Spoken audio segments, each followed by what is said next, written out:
Bonjour à tous, eh bien on se retrouve aujourd'hui pour le dernier épisode de cette leçon d'histoire sur la décolonisation.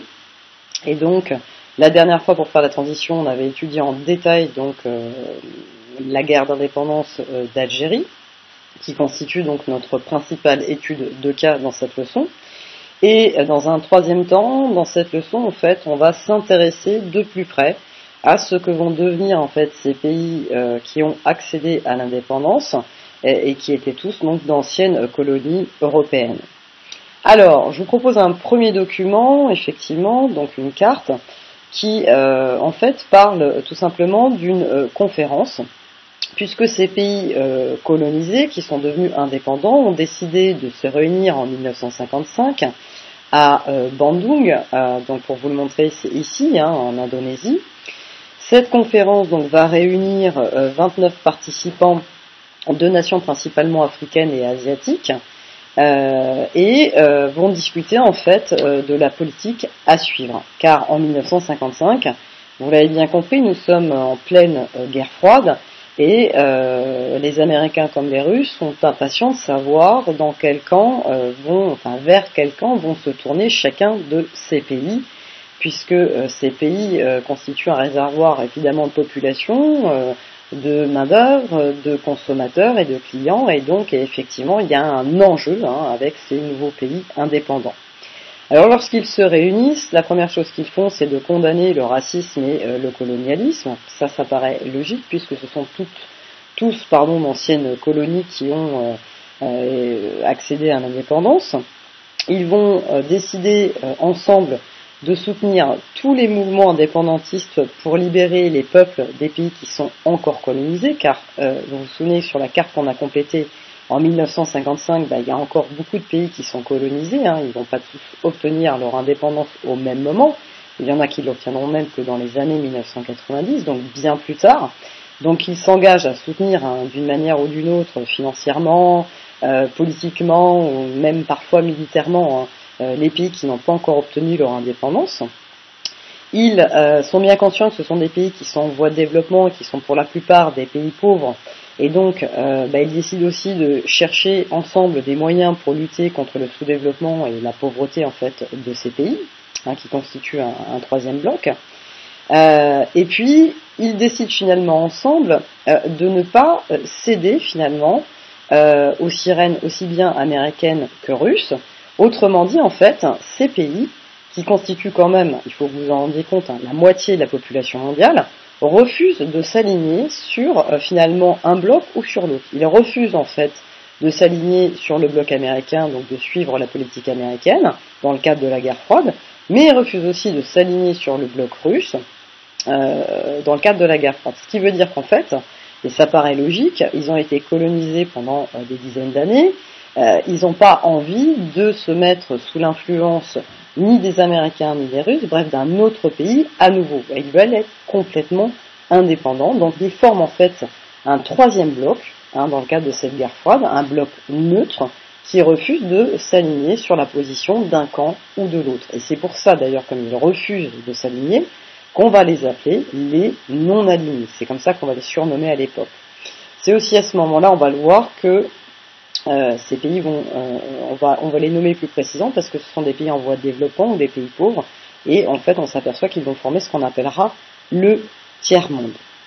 Alors, à une autre occasion, en fait, ils vont à nouveau se réunir un peu plus tard, donc je vous le montre, ça sera au moment de la conférence de Belgrade en Serbie, donc en 1961. Donc, je vous ai mis cette fois-ci une petite caricature où effectivement les Américains et les Russes vont continuer en fait de jouer de la sirène pour essayer de séduire toujours ces pays devenus indépendants, qui forment le tiers-monde, donc les anciennes colonies devenues indépendantes, et ils vont exercer des pressions à la fois aussi bien américaines que russes. Les deux vont exercer des pressions à la fois financières, par exemple ils vont leur proposer des aides financières pour les aider à se développer, et ça peut être aussi des pressions carrément militaires pour les faire céder et rejoindre plutôt le camp américain ou plutôt le camp soviétique. Alors au départ, pour les Américains, c'est quand même un échec en fait la conférence de Bandung, et celle de Belgrade, parce que comme lors de ces deux conférences, en fait, les pays décolonisés réaffirment haut et fort qu'ils sont contre le racisme et le colonialisme, quelque part ça dessert le bloc ouest, le bloc américain, parce qu'il est allié avec les Européens. Et donc les Européens sont condamnés, puisque c'était des colonisateurs, sont largement condamnés, donc clairement au départ c'est un échec en fait pour les Américains qui n'arrivent pas à récupérer ces pays. Pour les Soviétiques, ils s'en sortent plutôt bien dans l'affaire, parce que comme eux, depuis le départ, vous le savez, on en avait parlé dès le premier document, ils avaient affirmé être contre la colonisation et apparaître comme les grands défenseurs de la liberté et de l'indépendance. Eux, au contraire, ils ont plutôt tendance à séduire effectivement une partie des pays devenus indépendants. Toutefois, ces pays, en fait, malgré ça, refusent de s'aligner sur le bloc américain, sur le bloc russe. Donc, ils vont essayer de maintenir coûte que coûte leur indépendance d'opinion en tout cas, et de choisir leur propre voie, leur propre gouvernement, la façon dont ils veulent gérer leur pays. Ils ne veulent pas que les Américains ou les Russes viennent s'ingérer, s'occuper de leurs affaires internes, de s'occuper de leur pays et diriger à leur place.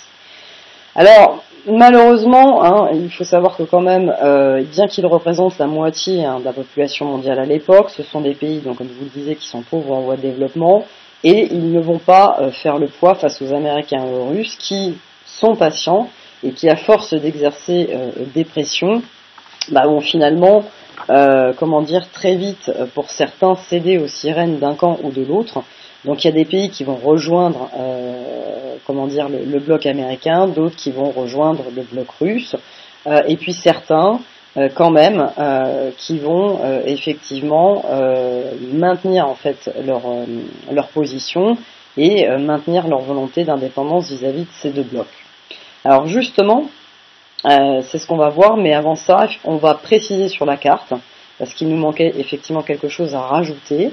Donc vous voyez en bas à droite, vous allez rajouter conférence de Bandung, puisque ça correspond à notre, je vous ai mis que la partie 3 de la légende, donc conférence de Bandung avec le petit point noir. Et ici, là-haut, on va rajouter donc la conférence de Belgrade en Serbie, qui correspond à un petit point blanc. Voilà, donc c'est deux conférences qui montrent la naissance d'un troisième bloc qui refuse de s'aligner à la fois sur le bloc américain ou sur le bloc russe. Et ici, on a à peu près, pour vous situer, la limite de ce qu'on a appelé à l'époque le tiers-monde. Alors dans ce contexte, effectivement, je vous ai choisi le même pays pour que vous compreniez, c'est que devient l'Algérie dans tout ça, effectivement, quelle position elle va prendre. Est-ce qu'elle va choisir de s'aligner sur le bloc américain ou sur le bloc russe, ou est-ce qu'elle va maintenir son indépendance et affirmer sa non-volonté d'ingérence de ces deux pays dans les affaires de son pays. Alors, avant qu'on puisse parler de ça, on va quand même noter une partie, on va finir de noter ce qui est important dans les leçons. Donc, page de droite, comme d'habitude, on met grand 3, l'affirmation des nouveaux États indépendants, et on va résumer ce qu'on vient de dire. Donc, en 1955, à la conférence de Bandung, les nouveaux États refusent de s'aligner sur le bloc russe ou américain. Ils se déclarent donc neutres, on va les appeler le mouvement des non-alignés, puisqu'ils ne s'alignent sur aucun des deux blocs, et ils forment en fait un troisième bloc, si on peut dire. Ils vont donc condamner à cette occasion de ces deux conférences le racisme et le colonialisme, et ils vont soutenir les mouvements indépendantistes des pays qui ne sont pas encore libres. Le problème, c'est que ces États sont fragiles politiquement. Il y a souvent, d'ailleurs, après la décolonisation, quand ces pays ont accédé à l'indépendance, en fait, la plupart du temps, ce sont des dictateurs dans ces pays qui ont fait le pouvoir, ou l'armée, donc c'est pas forcément mieux. Donc des pays qui sont fragiles politiquement et sous-développés, on l'a expliqué, donc ils forment le tiers-monde. Certains vont finir donc par céder, en fait, à la pression américaine ou soviétique. Alors justement, je vous parlais donc tout à l'heure, comme d'hab, on fait pause sur la vidéo pour pouvoir effectivement prendre le temps de noter. Et je continue. Effectivement, je vais vous donner à lire un texte, un extrait donc d'un texte, d'un discours en fait du président Boumedienne qui est devenu président d'Algérie. Et vous allez voir que lui fait un choix autre, justement, il reste sur la position de départ de ne pas s'aligner sur aucune des positions américaines ou russes. Donc je le lis avec vous pour que ce soit bien clair.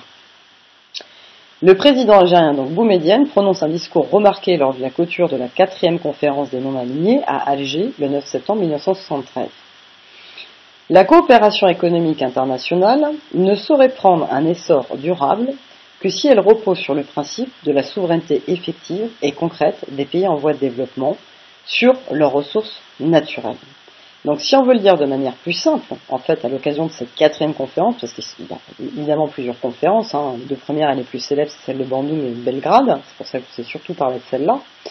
Dans ce passage, en fait, il vous dit que effectivement ces pays ne peuvent réellement se développer durablement, qui sont devenus indépendants, que si effectivement ils ont la pleine souveraineté de leur pays, c'est-à-dire que c'est eux qui décident de ce qu'ils font dans leur pays, et notamment s'ils décident du contrôle de leurs ressources naturelles. Vous vous souvenez que je vous avais dit que si l'Algérie avait eu du mal à décoloniser, c'est bien parce qu'elle avait des ressources en pétrole et en gaz. Et donc effectivement, comme il y avait des intérêts économiques vitaux pour les Français en Algérie, ils ne voulaient pas que l'Algérie devienne indépendante. Et là, justement, c'est ce qu'il affirme, c'est que tous ces pays d'Afrique qui ont et d'Asie des ressources naturelles importantes, doivent être pleinement en fait propriétaires de ces ressources et eux-mêmes gérer leurs ressources sans que d'autres pays viennent s'ingérer dans ces affaires.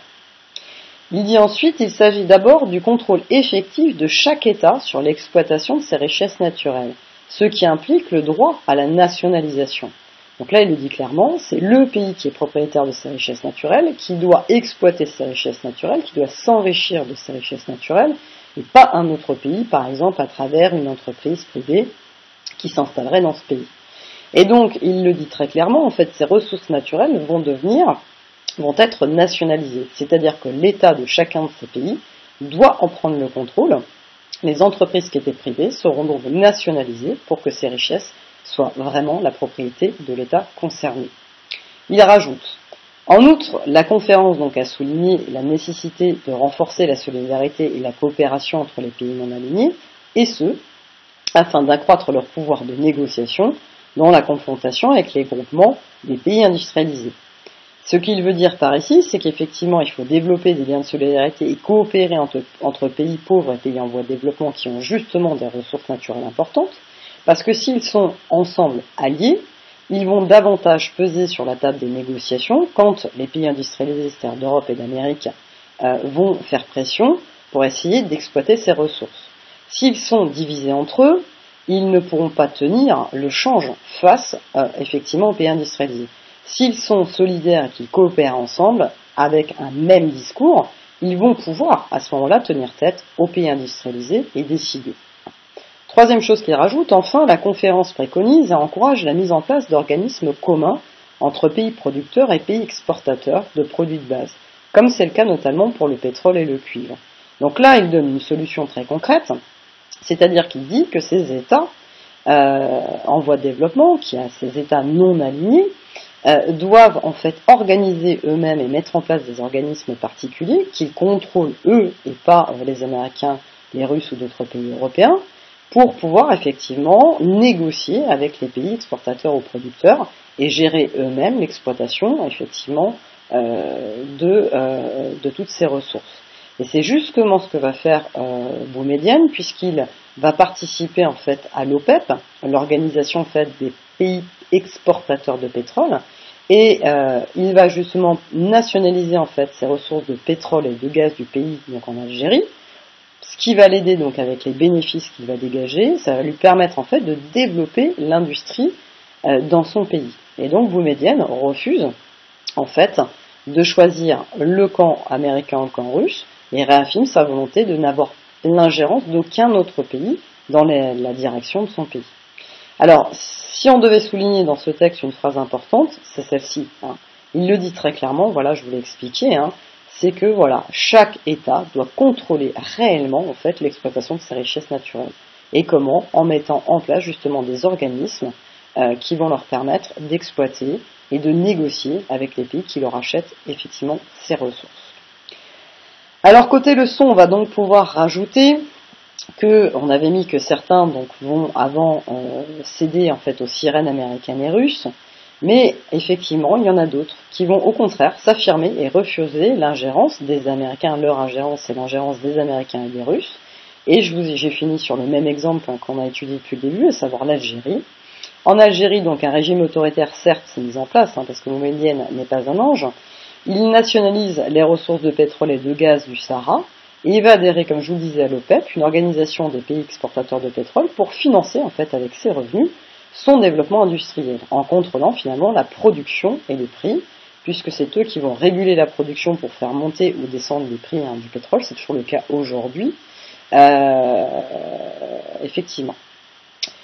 Voilà, donc on arrive en fait à la fin de cette leçon, hein. C'est aujourd'hui un cours plus court, hein, c'est le cas de le dire. Je ne vais pas commencer en fait un autre cours aujourd'hui parce que je ne veux pas que vous mélangez les choses, hein, on commencera la prochaine fois. Je réfléchis encore à ce qu'on fera comme prochaine leçon, mais ça sera très certainement, je vais certainement en fait vous parler en fait, pour continuer dans la même logique, sur le monde d'après 1989, puisque on a eu une leçon sur la guerre froide, donc qui montre bien ce qui s'est passé de 1949 à 1991. On a vu dans le détail que pendant cette même période, il y a un tas de pays qui vont légitimement, c'est logique, réclamer leur indépendance dans le cadre de cette guerre froide et après la Seconde Guerre mondiale. Et ce qui serait intéressant en fait, c'est qu'on continue cette leçon, en fait, elle s'enchaîne bien avec ce qu'on vient de voir. C'est-à-dire, c'est de comprendre, effectivement, après 1989, on a vu qu'effectivement les Américains arrivaient comme la seule superpuissance. Est-ce que ça va être toujours le cas et qu'est-ce qui va se passer après? Et aujourd'hui, comment fonctionne effectivement le monde? C'est-à-dire, est-ce qu'il y a toujours une seule superpuissance, c'est-à-dire les Américains, ou est-ce qu'au contraire, on le verra, il y a plusieurs puissances qui ont émergé et aujourd'hui qui effectivement peuvent faire pression à différents niveaux. Donc je vous expliquerai tout ça en tout cas la semaine prochaine. Je vous souhaite à tous un bon week-end, reposez-vous bien et moi je vais m'occuper de vos contrôles. Allez, bonne journée, à bientôt.